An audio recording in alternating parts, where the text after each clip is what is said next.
Hi everyone, Hindi साहित्य study पर आप सभी का स्वागत है। तो फ्रेंड्स, आप जानते हैं हम यहाँ पर हिंदी यूजीसी नेट के सिलेबस के अकॉर्डिंग ये तैयारी कर रहे हैं। तो ये हमारी फर्स्ट इकाई है और पहली इकाई से ही हमने अपनी प्रिपरेशन स्टार्ट कर रखी है। तो आज हम हिंदी व्याकरण के बारे में कुछ जो तथ्य हैं उनको समझेंगे, जो एग्जाम के पॉइंट ऑफ व्यू से काफ़ी इम्पोर्टेंट है। तो स्टूडेंट्स, आपको ये वीडियो देखना है। क्यों? क्योंकि ये वीडियो आपके लिए 3 से 4 मार्क्स ला सकता है। क्यों? क्योंकि यहाँ से क्वेश्चन बनता ही बनता है। तो चलिए हमारी क्लास स्टार्ट करते हैं। शब्द, पिछली क्लास में भी हमने शब्द के बारे में पढ़ा था और उसी को कंटिन्यू करते हुए आगे हम इसको कंप्लीट करेंगे। शब्द क्या होता है? दो वर्णों के मेल से जो सार्थक इकाई बनती है उसे हम शब्द कहते हैं। स्रोत या उत्पत्ति के आधार पर शब्द के 4 भेद हैं: तत्सम, तद्भव, देशज, विदेशज। और आज है निर्माण, शब्द निर्माण। किस किस रूप से शब्द बन सकता है? एक तो उपसर्ग से बनेगा, जैसे कोई मूल शब्द उसके आगे हम कुछ लगा देंगे उपसर्ग, और एक पीछे से प्रत्यय से बनेगा। प्रत्यय से एक संधि से भी शब्द बनता है और एक समास से भी। इनको आगे पीछे जोड़ने से इनका स्वरूप चेंज हो जाता है। तो वहीं हमें पढ़ना है उपसर्ग। उपसर्ग क्या होता है? वे शब्दांश जो शब्द के पूर्व में जुड़कर अर्थ को पूरी तरह परिवर्तित कर देते हैं। जैसे हमारे पास पेन है, पेन के आगे अगर हम कैप लगा देते हैं तो ऐसे ही मान के चलिए ये मूल शब्द है और इसके आगे हम एक कैप लगाएंगे, उपसर्ग लगाएंगे। सॉरी, उसका ये हम बचपन से ही पढ़ते आए हैं। उत है, अधिक है, अप है, दू है, दुस है, निर है, उप, अभी ये सभी हमारे क्या हैं? उपसर्ग है। और मूल शब्द में मिलकर बनाएंगे तो ये नया शब्द बन जाएगा और अपना मूल रूप ये चेंज कर देंगे। उसके बाद है प्रत्यय। प्रत्यय क्या होता है? वे शब्दांश जो शब्द के अंत में लगकर उसका अर्थ और व्याकरणिक श्रेणी बदल देते हैं। जैसे पेन के पीछे अगर हम आगे वाली क्या पीछे लगाएंगे तो प्रत्यय, एक मान के चलिए समझाने के लिए है ये, तो प्रत्यय होगा पीछे वाला हिस्सा। जैसे पाठक, पठ प्लस पाठक, ये वाला ऐसे। तो इसमें एक खास बात क्या है स्टूडेंट्स, ये कृदंत है इंपॉर्टेंट आपका, और एक आपका ये तद्धित है। ये दो इंपॉर्टेंट है, ये आपको पढ़ के जाने हैं। कृदंत में क्या होगा? कृदंत प्रत्यय कौन से होते हैं? जिसमें जो प्रत्यय क्रिया और धातु के साथ लगते हैं। क्रिया मीन्स एक्शन वर्ड, किस आप कोई ना कोई काम करते ही रहते हैं। जैसे लिखना है, पढ़ना है, खेलना है ना? जो आप जानते हैं ना, धातु क्या होती है और क्रिया क्या होती है, इसमें एक्शन चलता ही रहता है। और फिर है तद्धित। तद्धित क्या होता है? जिसमें संज्ञा होगी, विशेषण होगा। जैसे बूढ़ा है, बच्चा है, प्यास है ना? इसके पीछे ये प्रत्यय लगेंगे तो इससे इनका मीनिंग पूरी तरह से चेंज हो जाएगा। तद्धित संज्ञा और विशेषण से बनते हैं। तो स्टूडेंट्स, ये इंपॉर्टेंट है आपके लिए, आपको इसको पढ़ के जाना है। उसके बाद आ गया निर्माण या गठन या बनावट की दृष्टि से शब्द के कितने भेद हैं। इसको हम एक वर्ड और दे सकते हैं, रचना। रचना के आधार पर शब्द के कितने भेद हैं? देखिए, रचना में 1, 2, 3 तीन वर्ण हैं, तो यहाँ पे कितने हैं? 1, 2, 3। रूढ़, यौगिक, योग रूढ़, तीन शब्द के प्रकार होते हैं रचना के आधार पर। रूप के आधार पर कितने होंगे? रूप में 2 ही वर्ण हैं, 1 और 2, तो कितने बने? एक विकारी और एक अविकारी। ये इंपॉर्टेंट है आपके लिए। उसके बाद है प्रयोग की दृष्टि से शब्द के कितने भेद होते हैं? तो ये प्रयोग की दृष्टि से शब्द के 3 भेद होते हैं। पहला सामान्य है, दूसरा पारिभाषिक है और तीसरा अर्धपारिभाषिक है। तो स्टूडेंट्स, आपको ये पढ़ना है। जैसे स्रोत के आधार पर कितने हो गए? स्रोत के आधार पर 4 हो गए, रचना के आधार पर 3 हो गए, और रूप के आधार पर 2 हो गए, और प्रयोग के आधार पर 3 हो गए। अब रूढ़ क्या होता है? रूढ़ ये वे शब्द हैं जिनकी ध्वनियों को अलग करके कोई अर्थ नहीं निकाला जा सकता, जिसकी व्युत्पत्ति ज्ञात नहीं है। जैसे हमने ये एक सिंबल है ना, कि इसको ब्रिक्स को हम काट रहे हैं सीजर से, तो ये अलग टुकड़ा हो गया, जिसका कोई महत्व नहीं है। ऐसे ही रूढ़ वो शब्द होते हैं जिनका आपस में कोई महत्व नहीं होता, जिनको अगर आप अलग करोगे, जैसे पेन, मैंने बोला हाथ है मेरा, है ना, मेरे बाल है, अगर इन वर्ड्स को आप अलग अलग कर दोगे तो इनका कोई मीनिंग नहीं होगा। यौगिक, यौगिक क्या होता है? ये वे शब्द हैं जो 2 या 2 से अधिक रूढ़ शब्दों से मिलकर बनते हैं और इनका अर्थ दोनों के अर्थ जुड़ने से निर्धारित होता है। मीन्स इनको जुड़ने से ही होगा। जैसे पुस्तक प्लस आलय, पुस्तकालय, पुस्तक प्लस आलय, पुस्तकालय, विद्या प्लस आलय, विद्यालय। तो ये यौगिक हैं। योग रूढ़ क्या होता है? संरचना की दृष्टि से ये यौगिक हैं, किंतु इनका अर्थ एक विशेष रूप में रूढ़ हो चुका है। मीन्स एक तीसरे अर्थ की प्रधानता होती है। जैसे बहुव्रीहि समास है ना, एज इट इज योग रूढ़ है, वो बहुव्रीहि समास के जैसा ही होता है। जैसे पंख आपका कीचड़ है, जय होता है जन्म लेने वाला, तो कीचड़ में जन्म कौन लेगा, कोई नहीं लेगा ना, लेकिन कीचड़ में कमल खिलता है, बहुत सुंदर होता है ये। तो ये जो कमल है, कमल, इसका जो अर्थ रूढ़ हो गया, इसको और आप अलग नहीं कर सकते। ऐसे नीलकंठ है। फिर है प्रयोग के आधार पर। प्रयोग के आधार पर शब्द के 3 भेद हैं, सामान्य, पारिभाषिक और अर्ध पारिभाषिक। पारिभाषिक क्या होती हैं, जिसकी आप परिभाषा दे सकते हैं। जैसे शासन की, शासन में जो अधिनियम है, वरिष्ठता है, इसको आप डिफाइन कर सकते हो, इनकी डेफिनेशन बनती है। विज्ञान में संकर्ण है, अणुसूत्र है, अर्थशास्त्र में मुद्रास्फीति है, धनादेश, इनको आप इजिली डिफाइन करोगे, ये पारिभाषिक शब्द होते हैं। उसके बाद है अर्ध पारिभाषिक। ये कुछ इसमें सामान्य होंगे, कुछ इसमें पारिभाषिक होंगे। जैसे बल, फोर्स लगाना किसी वस्तु पर, आप इसको डिफाइन भी कर सकते हो, और ये आपके सामान्य भी होते हैं। धातु है, ऊर्जा है, ये वाले। फिर है आपके सामान्य शब्द, जो सामान्य व्यवहार की इसमें भाषा होती है, निश्चित और वस्तुनिष्ठ अर्थ होना जरूरी नहीं है। ऐसे ही सिंपल रनिंग में हम बोल देते हैं, जैसे पेन है, चॉकलेट है, चश्मा है। ये जो आप रनिंग में जो जिनकी इतनी परिभाषाएं जरूरी नहीं होती, इसमें कुछ पर्यायवाची भी आ जाते हैं, तो ये वाले शब्द हैं। फिर है आपका रूप के आधार पर। स्टूडेंट्स, ये काफ़ी इंपॉर्टेंट है। रूप के आधार वाले विकारी और अविकारी दो हो गए। विकारी क्या होते हैं, लिंग, वचन और काल, ये ध्यान में रखना आपको। लिंग, वचन और काल के कारण रूप बदल जाता है, ठीक है। जैसे संज्ञा में क्या होगा आपका, लड़का का लड़के बन जाएगा, लड़की है तो लड़कियां हो जाएंगी। सर्वनाम क्या होते हैं, यह, वह, वे हो जाएंगे। विशेषण काला, काले, जो गुणवाचक है। क्रिया आपकी सकर्मक, जाते हैं, अकर्मक, जो भी है, ये चेंज हो जाएंगे। अविकारी क्या होते हैं, रूप किसी भी स्थिति में परिवर्तित नहीं होते, जिसमें किसी प्रकार का कोई विकार नहीं होता, वो अविकारी शब्द होते हैं। जैसे क्रिया विशेषण। क्रिया विशेषण क्या होती है, धीरे, आज, कल, ऐसे वाले शब्द। संबंध बोधक, में, से, के आगे, के पीछे, ऊपर, नीचे, जिसमें आपका संबंध दिखाया जाता है। समुच्चय बोधक, और, परंतु, या, वा, ये वाले। विस्मयादि बोधक, अरे, उफ, ये वाले शब्द कौन से होते हैं, अविकारी, और ये चेंज नहीं होते, चाहे इनका लिंग काल कैसा ही रहे, ये परिवर्तित नहीं होंगे। उसके बाद आ गई आपकी संज्ञा। संज्ञा किसे कहते हैं, आप अच्छे से जानते हैं। संज्ञा की डेफिनेशन मुझे नहीं देनी है, लेकिन फिर भी ब्रह्मांड में या आपको जहाँ पर भी अपने जीवन में कोई भी चीज़ आपको दिख रही है, कोई वस्तु है, कोई प्राणी है, गगन है, धरती है, तारे हैं, चांद है, आप हो, नेचर है, एनवायरनमेंट है, जितनी चीज़ें आप देख रहे हो सब क्या है, संज्ञा है। इससे बढ़कर कुछ नहीं है। और संज्ञा के फर्दर कितने पार्ट किए गए हैं, 5 पार्ट किए गए। ये आपका काफ़ी जो ये स्टेट लेवल एग्जाम होते हैं, इसमें पूछा जाता है कि संज्ञा के कितने भेद हैं, तो संज्ञा के 5 भेद हैं, कोई 3 भी बता देता है। क्यों, क्योंकि जातिवाचक संज्ञा के फर्दर 2 पार्ट हैं, द्रव्यवाचक है और समूहवाचक है। तो सबसे पहले बात करेंगे हम व्यक्तिवाचक संज्ञा की। इसमें क्या होगा, जो शब्द किसी विशेष व्यक्ति, स्थान या वस्तु का बोध कराएं, वो संज्ञा होती है। जैसे राम है, दिल्ली है, गंगा, ये एक ही है, 2 नहीं है, तो स्पेसिफिक पर्सन का, वस्तु का बोध कराएंगे, व्यक्तिवाचक संज्ञा। और जातिवाचक में क्या होगा, जो शब्द प्राणी, वस्तु की पूरी जाति का बोध कराएगा। जैसे लड़का है, पूरी जाति का बोध कराएगा, नदी है, पहाड़ हैं, शहर हैं, ये सभी। फिर आपकी भाववाचक संज्ञा, जो शब्द किसी चीज़ की गुण, क्वालिटी, सिचुएशन, स्टेजेस या फीलिंग का बोध कराए, जिसे हम केवल छू नहीं सकते, महसूस कर सकते हैं, वो आपकी भाववाचक संज्ञा होगी। ईमानदारी, बुढ़ापा, बचपन, मिठास। फिर आपका द्रव्यवाचक संज्ञा है, मटेरियल होती है जितनी भी, जैसे आपका पानी है, दूध है, किसी पदार्थ की, धातु की, सामग्री की बात की जाएगी यहाँ पर। फिर है आपका समूहवाचक संज्ञा, कलेक्टिव नाउन, जो किसी समूह या भीड़, ग्रुप, कलेक्शन का बोध कराए, जैसे कक्षा है, सेना है, भीड़ है, परिवार है, इन सब के बारे में।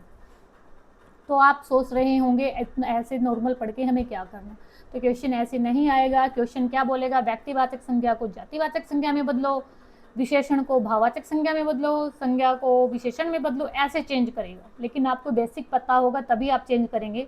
अगर व्यक्तिवाचक संज्ञा को जातिवाचक संज्ञा में चेंज करेंगे, तो एक हमारा बचपन का एक एग्जाम्पल है, राजा हरिश्चंद्र सत्य के पुजारी हैं या सच्चाई के सच्चे हैं, सच्चे इंसान हैं। तो राजा हरिश्चंद्र क्या है, व्यक्तिवाचक संज्ञा। आजकल हमारे समाज में कोई भी हरिश्चंद्र के जैसा नहीं दिख रहा, तो हरिश्चंद्र के जैसा कोई मीन्स सभी जाति की बात कर रहे हैं हम, तो वो कॉमन हो गया। तो ये छोटे छोटे कीवर्ड्स अगर आप करेंगे तो आपको समझने में आसानी होगी। फिर आगे आपका सर्वनाम। सर्वनाम क्या होता है? जो शब्द संज्ञा की रिपीटेशन को, दोहराए को ख़त्म करते हैं। जैसे सुनीता मेरा नाम है, सुनीता इस गांव में रहती है, सुनीता पढ़ती है, सुनीता लिखती है।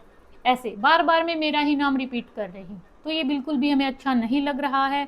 इस दोहराई को, रिपीटेशन को ख़त्म करने के लिए हमें प्रोनाउन यूज करना पड़ता है। उसमें क्या होता है आपका, जैसे यह, वह जाती है, वह खाती है, यह उसका घर है, यहाँ उसका कौन है, ऐसी ऐसी चीज़ें, इसका, उसका, यह, वह, ये सब क्या है? आपके प्रोनाउन है। और प्रोनाउन के कितने भेद होते हैं? कई बार ये आ जाता है पेपर में, तो 6 भेद होते हैं। सबसे पहला पुरुषवाचक, पर्सनल प्रोनाउन, जिसमें क्या होता है? First person, second person, third person. जैसे हमारे इंग्लिश में होता है ना ग्रामर में, वैसे ही सेम हिंदी में है। पहला पर्सन सुनने वाला, बोलने वाला है, जैसे मैं बोल रही हूँ। सेकंड पर्सन आप लोग हैं जो सुन रहे हैं, और थर्ड पर्सन हमारा ये हिंदी ग्रामर का ये लेसन है जिसके बारे में हम बात कर रहे हैं। ठीक है, तो फर्स्ट पर्सन मैं और हम, मध्यम पुरुष तुम और आप, और अन्य पुरुष वह या वे, इन सब के बारे में। फिर है आपका निश्चयवाचक, डेमोन्स्ट्रेटिव, जो शब्द किसी निश्चित व्यक्ति या वस्तु का बोध कराए। जैसे यह मेरा पेन है, यह मेरा चश्मा है, यह मेरा माइक है, ऐसे वाले। अनिश्चयवाचक, जिसमें किसी निश्चित व्यक्ति वस्तु का पता न चले कि यहाँ पर कौन है, यहाँ पर कौन, यहाँ कोई खड़ा है, दूध में कुछ गिरा है, दाल में कुछ गिरा है, कुछ कोई, हमें उनका कुछ इनडिफिनाइट है, हमें पता नहीं है। फिर आपका है प्रश्नवाचक, जिसमें आपका ये एक डंडा सा लगता है ना, क्वेश्चन मार्क, ये वाला, जिनका प्रयोग प्रश्न पूछने के लिए होता है। तुम कौन हो, तुम क्या कर रहे हो, ये सब। फिर है संबंधवाचक, रिलेटिव, जो वाक्य में दो या दो से अधिक वाक्यों के बीच संबंध बताते हैं। जैसे जो बोएगा सो काटेगा, जैसी करनी वैसी बन, ये रिलेशन दिखाएंगे। फिर है रिफ्लेक्टिव, रिफ्लेक्सिव मीन्स निजवाचक, जिसमें खुद के लिए ही काम करता है। जैसे मैं अपने आप लिख रही हूँ, मैं अपने आप से पढ़ रही हूँ, ऐसे वाले, खुद वाले, अपने आप वाले, स्वयं वाले। तो मैं आशा करती हूँ कि आप कुछ कुछ समझ पा रहे होंगे। अगर समझ नहीं पा रहे हैं तो वीडियो को दोबारा देख लीजिए। फिर होगा आपका विशेषण, एडजेक्टिव। विशेषण क्या होते हैं? जो शब्द संज्ञा या सर्वनाम की विशेषता बताते हैं उन्हें हम विशेषण कहते हैं। और जिस शब्द की विशेषता बताई जाएगी वो शब्द हमारा विशेष्य हो गया। और विशेष्य क्या होती है? विशेष्य आपकी संज्ञा ही होती है। संज्ञा कोई हम क्या बोलते हैं? विशेष्य बोलते हैं। ये आप बात ध्यान में रखिएगा, इंपॉर्टेंट बात है। जैसे काला घोड़ा, काला आपका क्या है? एडजेक्टिव है, और घोड़ा क्या है? आपकी नाउन है।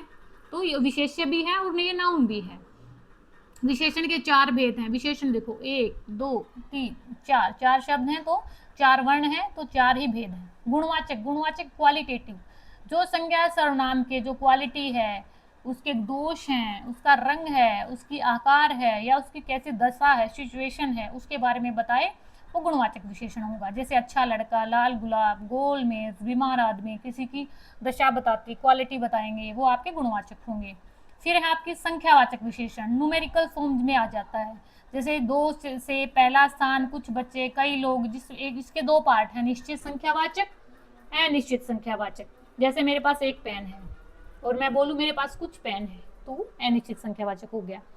फिर है आपका क्वांटिटेटिव, परिमाणवाचक, जो संज्ञा या सर्वनाम की मात्रा, माप, तोल, मेजरमेंट के बारे में बताएंगे। जैसे 2 किलो चीनी, 4 लीटर दूध। और अनिश्चय में इसके भी 2 पार्ट है, निश्चित परिमाणवाचक, अनिश्चित परिमाणवाचक। थोड़ा पानी, बहुत सारा खाना, इसको हम मेजर नहीं कर सकते या क्वांटिटी वाले होते हैं, वो होते हैं परिमाणवाचक। ये इंपॉर्टेंट है, एक परिमाणवाचक वाला और एक संख्यावाचक, ये आपको पढ़ के जाना है। सार्वनामिक, ये भी इंपॉर्टेंट है। डेमोन्स्ट्रेटिव, जब कोई सर्वनाम शब्द किसी संज्ञा से ठीक पहले आकर उसकी विशेषता बताने लगे तो वो होगा आपका सार्वनामिक। जैसे यह लड़का बहुत चालाक है, यहाँ यह सर्वनाम है लेकिन लड़के की विशेषता बता रहा है, इसीलिए विशेषण बन गया। अभी एक एग्जाम्पल से, सार्वनामिक मीन्स यह मेरा पेन है, मीन्स इसके बारे में बताया है कि ये मेरा ही है, एक निश्चय में ही भी है ऐसा ही, लेकिन यह उसका पेन है, यह इसका पेन है। इसमें थोड़ा सा हमें पढ़ना पड़ेगा बार बार में कि कैसे ये निश्चय कैसे हुआ और ये कैसे हुआ, क्योंकि सार्वनामिक में क्या होगा, जस्ट उसके बाद आपका यहाँ पे नाउन होगा। दिस मतलब ये नाउन है, नाउन से पहले आएगा वो सर्वनामिक विशेषण बन जाएगा। एग्जाम्पल क्या है? उस विशाल, उस क्या है? विशेष उस क्या है आपका, सर्वनाम है, प्रोनाउन है। विशाल, विशाल क्या होगा आपका, गुणवाचक, ये भी आपका क्या है, एडजेक्टिव है। मैदान में, मैदान क्या है आपकी संज्ञा है, नाउन है। हजार में आपकी हेल्पिंग वर्ब है, जो ये नहीं कारक है, क्लोज है, कारक नहीं होते जो आपके। हजारों, हजारों मीन्स अनिश्चित संख्यावाचक, हमें नहीं पता। दर्शक, दर्शक देखने वाले हैं, ये भी आपका नाउन हो गया। बैठे थे, बैठना आपकी क्रिया होगी, थे आपकी हेल्पिंग वर्ब हो गया, ये कंजक्शन हो गए आपके। उन्होंने आपका प्रोनाउन हो गया। बहुत सारा, बहुत सारा मीन्स कितना, हमें नहीं पता, है ना, तो ये क्वांटिटेटिव हो गया।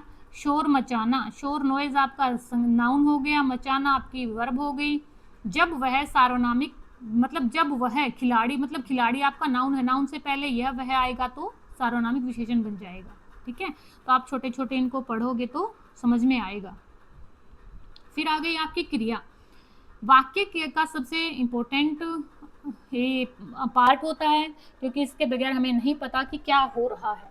तो कर्ता के द्वारा किए जाने वाला कार्य, जैसे राम पढ़ता है, ये स्टेट होती है, कोई कार्य नहीं, केवल अवस्था का बोध होता है, जैसे बच्चा सोता है। सक्रियता, एक्शन, एक्टिव प्रोसेस, सक्रिय और नियंत्रण चलने वाली होती है। सीता गाती है, तो ये क्रिया क्या होती है, एक्शन वर्ब होता है, इसमें काम आपका चलते रहना चाहिए। और इसको मूल रूप को क्या कहते हैं, धातु। क्रिया के ये आपका मूल रूप को धातु कहते हैं, धातु कहते हैं। ये आपका पेपर में आया हुआ है, क्रिया के मूल रूप को क्या कहते हैं, और धातु कहते हैं। क्रिया के भेद कौन से हैं, एक आपका ट्रांजिटिव है, सकर्मक क्रिया, एक आपका इंट्रांजिटिव है, अकर्मक क्रिया। ट्रांजिटिव में क्या होगा, प्रभाव इसका इफेक्ट सीधे कर्म पर पड़ेगा, जैसे सब्जेक्ट है ना, इसी पर ही इफेक्ट पड़ना है, इधर से आओ चाहे कैसे भी आओ, कर्म इसका सीधे ऑब्जेक्ट पर ही प्रभाव पड़ेगा। जैसे मोहन पत्र लिखता है, तो लिखने का जो प्रभाव है किस पर पड़ रहा है, पत्र पर पड़ रहा है ना। मोहन पत्र लिख रहा है, किस, जिसमें कर्म होता है आपका, वो सीधा कर्म होगा। उसके बाद अकर्मक, इंट्रांजिटिव, ये केवल कर्ता पर ही आएगा, कर्म पर नहीं आएगा, इसमें कर्म नहीं होता, इसमें ऑब्जेक्ट नहीं होता, सब्जेक्ट होता है, बच्चा रोता है, रोने का प्रभाव केवल बच्चे पर ही पड़ रहा है, तो ये आपका अकर्मक क्रिया, ये इंपॉर्टेंट है, ये एग्जाम में आया हुआ है आपके। सहायक क्रियाएं क्या होती हैं, जो मुख्य क्रिया को सहयोग देती हैं, जो हेल्पिंग वर्ब होती है ना हमारी, इंग्लिश में बोलते हैं वही वाले हैं, जैसे एग्जाम होते हैं, ये हमारे है, था, गी, गा, गे, ये वाले होंगे। जैसे मैं जा रहा हूँ, तो मैं क्या है, सर्वनाम हो गया आपका, पर्सनल प्रोनाउन। उसके बाद जाना आपकी मुख्य क्रिया है, मेन वर्ब है। रहा हूँ आपकी क्या है, सहायक क्रिया, हेल्पिंग वर्ब है। जैसे भूत, वह खेल रहा है, वह खेल चुका था, तो चुकना क्या है आपकी, चुका था आपकी क्या है, सहायक क्रिया। भविष्य में तुम जाओगे, तुम आपका प्रोनाउन हो गया, और जाओगे आपका क्या हो गया, सहायक क्रिया हो गई। तो सहायक क्रिया ये है, हूँ, था, गा स्वतंत्र अर्थ नहीं देती, लेकिन मुख्य क्रिया को का जो काल है वो तय करती है। उसके बाद है विशिष्ट क्रिया होती हैं, इनके भी कई बार एग्जाम में आने की संभावना है, स्टेट लेवल के एग्जाम में तो काफ़ी आते हैं ये वाले। जैसे पूर्वकालिक क्रिया, प्रायर एक्शन, जो पहली क्रिया, जैसे आपका पास्ट परफेक्ट टेंस है ना, वैसे वाली है, एक काम पूरा हो जाने के बाद दूसरा काम स्टार्ट हो जाता है। जैसे वह खाकर मंदिर चला गया, वह पढ़कर सो गया, एक कार्य समाप्त होते ही दूसरा काम स्टार्ट हो जाता है, वो प्रायर एक्शन होगा, पूर्वकालिक क्रिया। नॉमिनल वर्ब क्या होती हैं, इसमें एक संज्ञा, एक विशेषण होता है, छोटा सा ही नाम दे करके बताया जाता है कि वह डॉक्टर है, तुम खुश हो, मैं यहाँ हूँ, तुम वहाँ हो, छोटा सा। प्रेरणार्थक क्या होगी, जिसमें करता है, लाना, वाना, किसी से प्रेरणा देकर कोई ग्रेजुएशन वर्ब में करवाया जाएगा। जैसे माँ नौकरानी से बच्चे को सुलवाती है, किसी दूसरे से हम काम करवाते हैं। फिर संरचना के आधार पर नाम बोध हमने पढ़ा ही है, सब्जेक्ट और प्रेडिकेट से जोड़ेगा, वह डॉक्टर है, तुम खुश हो, वही वाला संज्ञा विशेषण, और बाद में इसका एक वर्ब आ जाएगी। संयुक्त क्या होगी, जो एक से दो क्रिया को आपस में जोड़ेगी, वह जा चुका है, तुम पढ़ने लगे, पढ़ना भी और लगना भी दोनों क्रिया है, तो संयुक्त है। जाना भी और चुकना भी, ये दोनों ही वर्ब है। अभी है नॉमिनल, इसमें भी संज्ञा विशेषण प्रत्यय नाम धातु, गर्म से गरमाना, संज्ञा विशेषण आने के बाद धातु और प्रत्यय लगेगा, तो कृदंत वो पहले वाला ही है, ये इतना इंपॉर्टेंट नहीं है। उसके बाद है हमारे कारक, क्लोज जिसको बोलते हैं कारक। कारक में क्या होगा, 8 दशाएं होती हैं, 8 संबंध होते हैं, ये इंपॉर्टेंट है, ये आपका PYQ में आ चुका है 2025 में ये वाला क्वेश्चन। कर्ता ने फर्स्ट कर्म को कर्ण से के द्वारा संबंध का के की अधिकरण में पर संबंध कर्ता ने कर्म को कर्ण से संप्रदान के लिए अपादान से अलग होना, संबंध का के की अधिकरण में पर और संबोधन है। अरे ओ, ये आपको पढ़ना है। उसके बाद अगर आप इसका एब्रिवेशन पढ़ना चाहते हैं तो जैसे कर्ता वाला क्या है, राम ने खाना खाया, क्रिया मैंने पत्र को पढ़ा, बच्चा कलम से लिखता है, यह तुम्हारे लिए है। अपादान क्या है, पेड़ से पत्ते गिरना, अलगाव होना किसी चीज का, अलग हो जाना, घर से बाहर निकलना, पेड़ से पत्ते गिरना। काके की भैराम का घर है, ये वाला अधिकरण में पर और संबोधन हे अरे को, ये वाले, ये आपको पढ़ के जाना है, इंपॉर्टेंट है। अब आ गया हमारा वाक्य। सेंटेंस क्या होता है, सेंटेंस विचारों की एक, सेंटेंस क्या होता है, सभी शब्द वर्ण होते हैं, वर्ण शब्द बनेंगे, शब्दों से पद बनेंगे और पद से फिर आपके वाक्य बन जाएंगे। शब्दों का सार्थक समूह जिसमें वक्ता के कथन को पूर्णतः व्यक्त करने की क्षमता हो वो वाक्य कहलाता है। और वाक्य में क्या क्या होता है, वाक्य में शब्दों का एक समूह ग्रुप होना चाहिए, वर्ण का, शब्दों का और उसके बाद सार्थकता होनी चाहिए, मीनिंगफुल होना चाहिए, और उसके बाद उसका कोई न कोई उद्देश्य होना चाहिए। इन तीनों के बिना वाक्य नहीं हो सकता। तो ये सब आपके वाक्य में होने चाहिए। और एक क्या है आपका वाक्य रचना तय करती है कि वाक्य का भौतिक ढांचा कैसे हो। सरल वाक्य के 3 रूप होते हैं, एक सरल वाक्य, एक संयुक्त वाक्य, एक मिश्रित वाक्य। सरल वाक्य क्या होगा, ये काफी इंपॉर्टेंट है फ्रेंड्स, ये वाला वाक्य आपके लिए। सरल वाक्य एक स्वतंत्र होता है जिसकी अखंडित कोई इकाई नहीं होती है, सिंपल रहेंगे, इसमें एक उद्देश्य होगा और एक विधेय होगा। राम ने पुस्तक पढ़ी, राम क्या है आपका उद्देश्य, पुस्तक पढ़ना क्या है आपका विधेय, तो एक उद्देश्य एक विधेय होगा। फिर होता है संयुक्त वाक्य। संयुक्त वाक्य 2 समान और स्वतंत्र विचारों को एक साथ जोड़ा जाता है, तो आपका ये संयुक्त वाक्य बन जाता है। जैसे राम और सीता स्कूल जाते हैं, वो हम आगे भी डिस्कस करेंगे। मिश्रित वाक्य क्या होगा, एक विचार से दूसरे विचार पर पूरी तरह आश्रित होते हैं, ये आश्रित होंगे। ये संयुक्त में क्या होंगे, दोनों को, और अगर आप जोड़ संयोजक शब्द से अलग करेंगे तो उनका मीनिंग होगा। लेकिन मिश्रित वाक्य में योजक अगर किंतु परंतु हट गया तो इनका कोई मीनिंग नहीं होगा, ये मीनिंग लेस होते हैं। जैसे मैं घर गया, ये है सरल वाक्य, मैं घर गया, मैंने पुस्तक पढ़ी, मैंने खाना खाया। संयुक्त वाक्य क्या होगा, ये दोनों अपने आप अलग अलग रहते हैं। जैसे मैं घर गया और सो गया, अगर सो गया को अलग करोगे तो कोई इफेक्ट नहीं पड़ना, मैं घर गया कोई और से अलग करोगे तो कोई इफेक्ट नहीं पड़ना। लेकिन मिश्रित क्या है, यह वही लड़का है जो कल बाजार में मिला था, जो अगर आप इसको अलग करोगे तो इसका कोई मीनिंग नहीं है। जब बारिश होगी तब जब बादल होंगे तब बारिश होगी, है ना। जैसे आप मेहनत करोगे वैसा ही आपको फल मिलेगा, ऐसे वाले। फिर होता है, ये इंपॉर्टेंट है फ्रेंड्स, भारतीय व्याकरण के अनुसार पूर्ण वाक्य के लिए 5 तत्व होते हैं। मीन्स कोई भी वाक्य होता है उसमें कुछ तत्व होते हैं, उन्हीं के आधार पर वह बनता है। तो सबसे पहले क्या होगी, उसमें सार्थकता होनी चाहिए, शब्दों का अर्थ होना चाहिए, कोई भी वाक्य आप बोल रहे हैं तो योग्यता होनी चाहिए, शब्दों में भाव प्रकट करने की क्षमता होनी चाहिए। यह नहीं है कि मैंने कहीं से कोई शब्द उठा लिया और वो बोल दिया, उसमें क्षमता होनी चाहिए। आकांक्षा, वाक्य अर्थ में पूर्ण होना चाहिए, मीन्स जो वाक्य हमने दिया है उसका कोई ना कोई मीनिंग होना चाहिए। सानिध्य में शब्दों के बीच बोलने या लिखने में निकटता होनी चाहिए। जैसे ये नहीं कि आगे लिख दिया ये पीछे है, जैसे ये शब्दों के बीच बोलने और लिखने में निकटता हो। अन्विति, व्याकरणिक नियमों जिसमें लिंग है, वचन है, कारक, इनका तालमेल होना चाहिए। अब रामचंद्र शुक्ल ने वाक्य के सिर्फ 3 भेद माने हैं। कौन सा, एक सार्थकता, एक योग्यता और एक आकांक्षा। ये आप राइट डाउन कर सकते हैं और एग्जाम में आया हुआ भी है। तो रामचंद्र शुक्ल ने वाक्य के 3 भेद माने हैं, और जो भारतीय व्याकरण है उन्होंने 5 माने हैं। जो भारतीय व्याकरण है उनके अनुसार वाक्य के तत्व 5 हैं और आचार्य रामचंद्र शुक्ल के अनुसार 3 हैं। अभी क्या आ गया, हमारा समास आ गया। समास भी एग्जाम में पूछा जाता है काफी बार। 2 या 2 से अधिक शब्द मिलकर एक नया और संक्षिप्त शब्द बनाते हैं, उसे हम समास कहते हैं। जैसे देखो, ये है राजपुत्र, इसका अगर इन्होंने संक्षेप कर दिया सम प्लस आस, तो समास संक्षेप में कहना, और इसका विभक्ति का इसमें लोप है तो राजा का पुत्र। हिंदी व्याकरण के 6 स्तंभ है समास के, अव्ययी भाव, तत्पुरुष, कर्मधारय, द्विगु, द्वंद्व और बहुव्रीहि, ये वाले समास के 6 भेद हैं।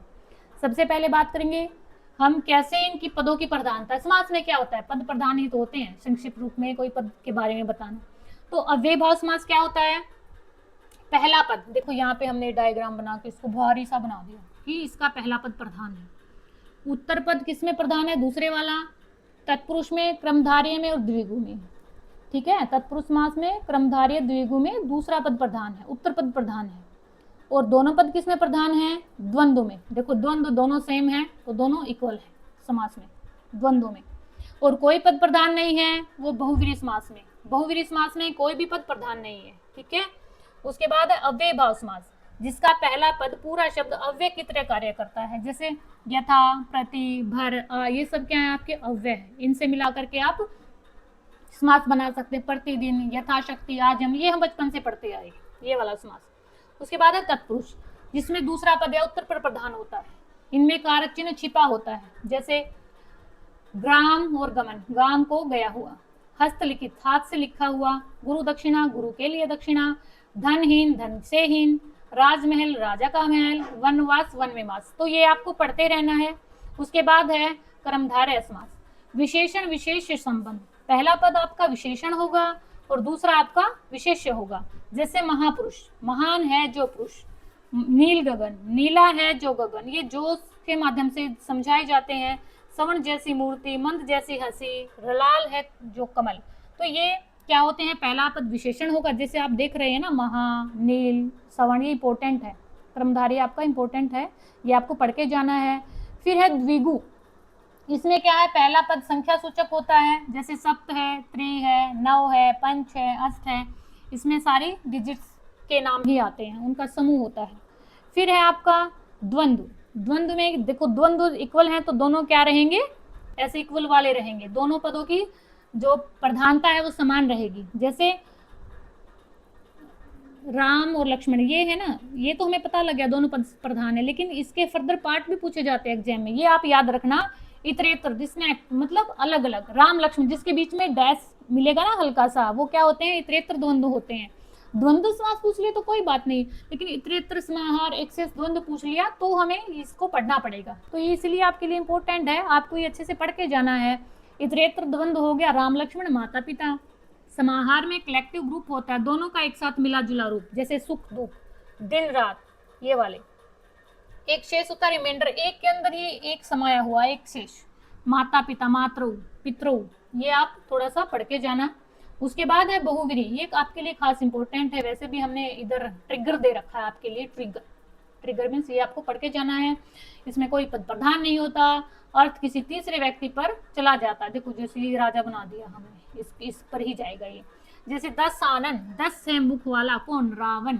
चतुर्भुज, देखो इसमें भी है डिजिट, लेकिन वो ऑप्शन देना पड़ेगा, वो द्वंद्व देगा या फिर ये वाला, एक ही देगा, दोनों नहीं देगा, और दोनों दे तो आप इस पे जाना, बहुव्रीहि पे। पीताम्बर, पीले वस्त्र वाला कृष्ण, नीलकंठ, लंबोदर, ये आपका PYQ है, 2025 में आया हुआ है। ये मैं इसलिए लेकर आई हूँ क्योंकि जो ये व्याधिकरण, समाधिकरण, तुल्य, योग और व्यतिहार, इनके आप डेफिनेशन कर लेना, इन फ्यूचर नेक्स्ट एग्जाम होगा तो उसमें आ जाएगा, तो क्या करना पड़ेगा हमें, है ना। तो उसके लिए आ जाते हैं, ऐसे काफ़ी डीप वाला है बहुव्रीहि, या तो जिसने कामता प्रसाद गुरु पढ़ा है, व्याकरण की बात करूँ तो या वासुदेव नंदन है, इनको अगर पढ़ेंगे तो ही वो स्टूडेंट इसका आंसर कर पाएंगे, नहीं तो फिर हमें ट्रिक या फिर तुक्का ही लगाना पड़ेगा, ठीक है। तो इसमें क्या होता है, जैसे देखो प्राप्तोदक है समानाधिकरण, जिसमें क्या होता है, दोनों पदों में एक ही आधार होता है, समान विभक्ति होती है, वो क्या होगा, समानाधिकरण, समानाधिकरण, समान अधिकरण, इसके जैसा दोनों एक समान होंगे तो प्राप्त और उदक। प्राप्त उदक का क्या मतलब है, जहां पर पानी पहुंच चुका है, इक्वल हो गया है। वीणा पानी, व्यधिकरण, व्यधिकरण क्या होता है, दोनों पदों में अलग अलग विभक्तियां हैं, वीणा प्रथमा है और पानी सप्तमी है, हाथ में जो उसके जो वीणा पानी है ना सरस्वती माँ, उसके लिए भी हम इसको यूज कर सकते हैं, तो अलग अलग विभक्तियां, वो होगा व्यधिकरण। फिर आपका है व्यतिहार, व्यतिहार में लड़ाई झगड़ा घात प्रतिघात मार मार है ना, तो ये व्यतिहार। फिर आपका है तुल्यबोध, तुल्यबोध में क्या होना है आपका, ये पहला पद सह या सह के साथ होता है, जैसे सहचेत होता है होश में आना, सह परिवार, तो आपको देखना है, जैसे प्राप्तोदक है समानाधिकरण है, जिसके समान अधिकार है, वीणा पानी में असमान आधार होते हैं, अलग अलग विभक्तियां होंगी, मारा मारी में लड़ाई या झगड़ा सचेत होगा ना, व्यतिहार ये गलत कर दिया इसने, मारा मारी ये होगा, व्यतिहार होगा लड़ाई झगड़े वाला, और सचेत होगा तुल्यबोध से, नहीं ये ठीक है, मैं ही गलत हूँ, मारा मारी तुल्यबोध नहीं, इसका ही गलत है भाई, मैं ठीक हूँ, सॉरी, ये ऐसे तो चलता रहता है, मारा मारी व्यतिहार है, और जो तुल्यबोध है वो सचेत है, तो इसका ऑप्शन सी के साथ आपको जाना है। फिर आ गया हिंदी व्याकरण का एक छोटा सा पार्ट रहता है, इसमें भी आपका 2025 में क्वेश्चन आया हुआ है, ये आपको स्किप नहीं करना स्टूडेंट्स, अच्छे से पढ़ के जाना है। खड़ी बोली, खड़ी बोली हिंदी का प्रथम व्याकरण 1715 में, खड़ी बोली हिंदी का प्रथम व्याकरण 1715 ईस्वी के लगभग जोहानसन जोशुआ कटलर ने लिखा। ये आपका पीवाई एज इट इज है, उठा के देखिए। ग्रियर्सन, सॉरी ग्रीवस लिखा हुआ है, ग्रियर्सन तथा सुनीति कुमार चैटर्जी, ये तो बहुत अच्छी है ना, चैटर्जी ने जॉन गिलक्राइस्ट कृत हिंदुस्तानी ग्रामर 1790 को हिंदी का प्रथम व्याकरण ग्रंथ माना, और यह अंग्रेजी के ढंग का लिखा हिंदी का पहला व्याकरण ग्रंथ है। सुनीति कुमार चैटर्जी और ग्रियर्सन ने गिलक्राइस्ट का हिंदुस्तानी ग्रामर, याद रखना हिंदुस्तानी ग्रामर किसका है, जॉन गिलक्राइस्ट का, 1790 ईस्वी में। और 1658 में मिर्जा खां कृत ब्रज भाषा व्याकरण को हिंदी व्याकरण का प्राचीनतम ग्रंथ माना है, कोई पहला है कोई प्राचीनतम है, ये प्राचीनतम माना है किसने, मिर्जा खां का ब्रज भाषा व्याकरण। हिंदी व्याकरण को प्राकृत के आधार पर लिखने का पहला प्रयास किसने किया, अंबिका प्रसाद वाजपेयी ने। प्राकृत देखिए, प्राचीनतम, प्राकृत, पहला, ये सब आपको ध्यान में रखना है स्टूडेंट्स, यहीं से क्वेश्चन बनता है, यहीं से अगर हम अपने आप को समझेंगे, अपने भाषा शैली पर काम करेंगे तो हम कर जाएंगे, ऐसा कुछ नहीं है। और कामता प्रसाद गुरु को हिंदी व्याकरण का पाणिनि या पारंगत की उपाधि है ना, पाणिनि भी कहा गया है।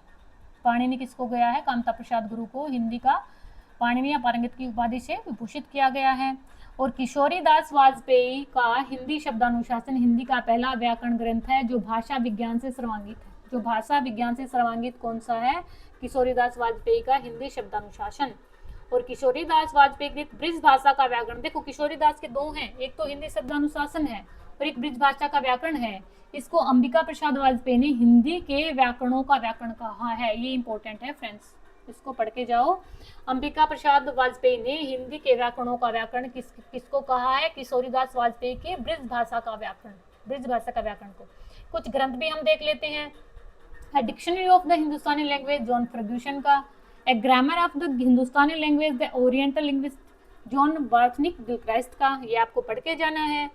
A grammar of the Hindi language S Kellogg, आधुनिक हिंदी व्याकरण 1896 ई ग्रीव्स, हिंदी कवायद इंपॉर्टेंट है लल्लू लाल का, भाषा चंद्रोदय इंपॉर्टेंट है श्रीलाल का, हिंदी व्याकरण 1870 में राजा शिव प्रसाद का, भाषा तत्व विश्वेश्वर दत्त शर्मा, प्रवेशी का हिंदू व्याकरण राम बहन मिश्र, विभक्ति विचार काफी इंपॉर्टेंट है, ये आपका पीवाईक्यू भी है, आ चुका है, गोविंद मिश्र का, हिंदी कौमुदी आ चुका है, अंबिका प्रसाद वाजपेयी हिंदी व्याकरण कामता प्रसाद गुरु।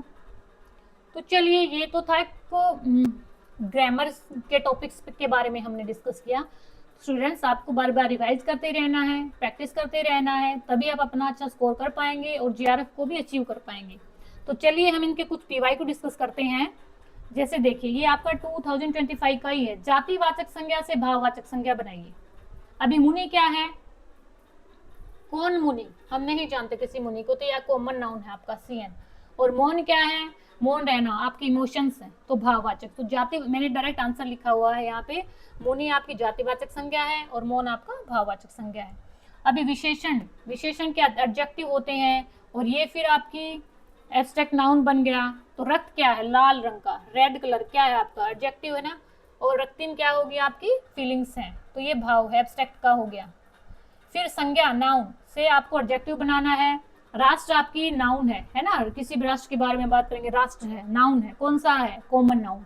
और राष्ट्रीय आपका विशेषण हो गया, राष्ट्र से राष्ट्रीय, एडजेक्टिवता की विशेषण के बारे में बता रहा है ये आपकी। और व्यक्तिवाचक से अपत्यवाचक, अपत्यवाचक क्या होता है, जिसमें आपके गोत्र होते हैं, जिसमें आपका वंश के बारे में बताया जाता है। तो इसीलिए व्यक्ति है कुरु, कौरव, कौरव थे ना हमारे, कुरु 100 थे ना, 100 थे ना, वही कुरु से कौरव। तो व्यक्ति हो गया कुरु आपका, और कौरव हो गए किसी गोत्र वंश के बारे में बताना। उसके बाद है कामता प्रसाद गुरु ने व्युत्पत्ति के अनुसार सार्वनामिक विशेषण, सार्वनामिक विशेषण के कितने भेद माने हैं। देखो फ्रेंड्स, पेपर का डिज़ाइन अलग अलग किया जाता है, लेकिन जो 10% होता है वो हमें भी नहीं पता कि कहाँ से आता है। 10% क्वेश्चन थोड़ा डीप देते हैं, जिसको टफ बोल दो आप या हाई लैंग्वेज का बोल दो। या तो आपने सब कुछ अच्छे से पढ़ा है, सारे व्याकरण आप पढ़ चुके हो, सारे ग्रंथ आपने पढ़ दिए हैं, फिर भी कहीं ना कहीं क्लिक कर ही जाता है।